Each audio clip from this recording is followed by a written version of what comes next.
So, yeah, I left this yesterday, and I came back to this.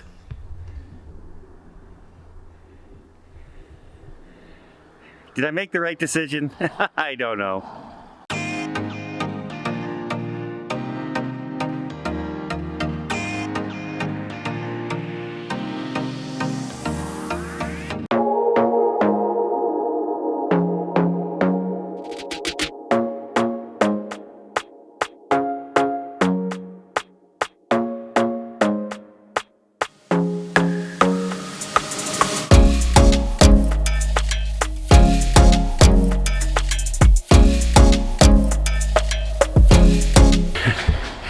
I'll tell you something. I did not miss that. So yeah, that's what I came back to Canada to. Not a terrific welcome home, Don, to Canada. Wow, it was an interesting trip. One thing I wanted to point out is the differences between the last cruise and this cruise on Royal Caribbean. I was on Royal Caribbean right close to Christmas, about a week before Christmas, 2 weeks before Christmas, on the Allure of the Seas. And at that time, I was very impressed because they did this. Last time, I was on the Allure in December, and Royal Caribbean went and said, hey, we noticed that you're going to a celebrity cruise. How would you like a free shuttle over to the celebrity cruise? And oh, here's your test on board, and you're all set to go for your back-to-back on celebrity. Really surprised, really happy. Different cruise ship, different cruise line, really happy. So this one, I'm only, 2 months later, I'm getting off the ship. And no, they're not doing testing on board to fly me home, even though it's only an antigen test now in Canada. I get off, and there's nothing in my cabin saying what to do, how to get a test, where to go, anything along those sorts. So no real help whatsoever. Now, if I went down to the front desk and asked, they would tell me, and you would have to go into Port Canaveral website, and they would tell you where the testing is, and you'd have to sign up on that. And there's a testing in the cruise port that you'd have to find. But I found out when I went in there, they were only doing PCR tests at the time, which is more expensive, and I don't need a PCR test. So I came back to my buddies over here at Lab Doctors. So yeah, what a difference basically 60 days makes from coming to us and giving us, surprising me with their service. On that trip to the Allure, I was heading from Fort Lauderdale to Miami, and I figured I'm going to a different cruise line. They're not going to test me. I'm not flying home. So I had made arrangements for a shuttle to pick me up, bring me over to Lab Doctors, take us from Lab Doctors to Miami to get on the summit. And then the day before, they sent a notice to my room saying, we noticed that you're going on the Celebrity Summit. We would be happy to provide you with your antigen test for your cruise, as well as a shuttle there the following morning. And they tested me, and they shuttled us over there. There was no hiccups, no nothing, smooth as silk. It was great. It was a big surprise. I saved about $200 from having to do, well, more than that if you take the test. Say $300 because there was 2 of us to take a test, and then a shuttle to there and then back would have been about $200. It was because they had to wait for us to get our tests and everything. So about $300 they saved me from doing that, and I was delighted.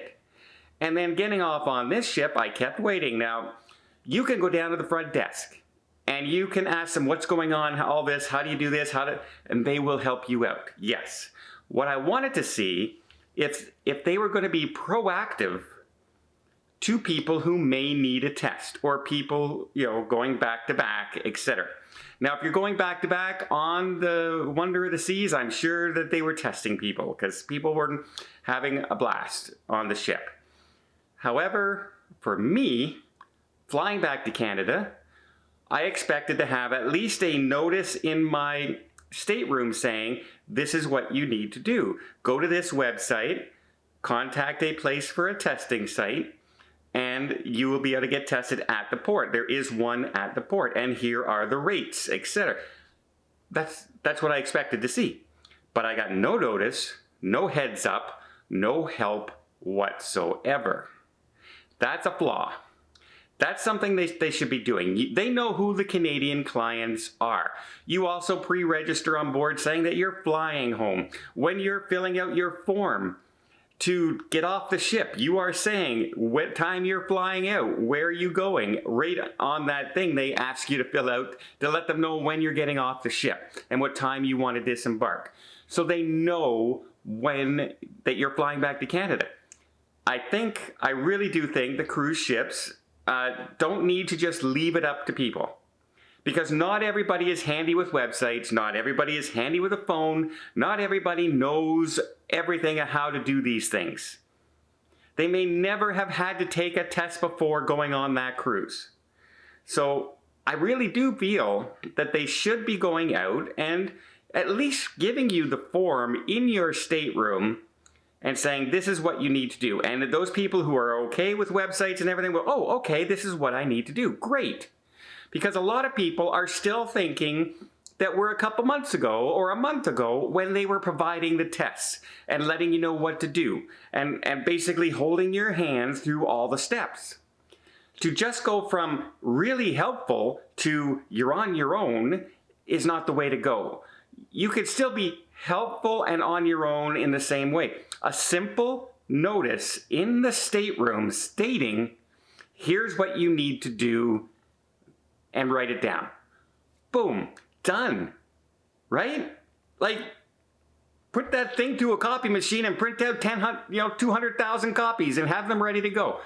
It's not that complicated to do. It's not a hard thing to do, but it was a step left undone. They may be doing it in the future. They may do it on other ships. But on the Wonder of the Seas, they left it up to the passenger. And hopefully the passenger has some clue what to do. And yes, it's on us. Everything when we travel right now is on us.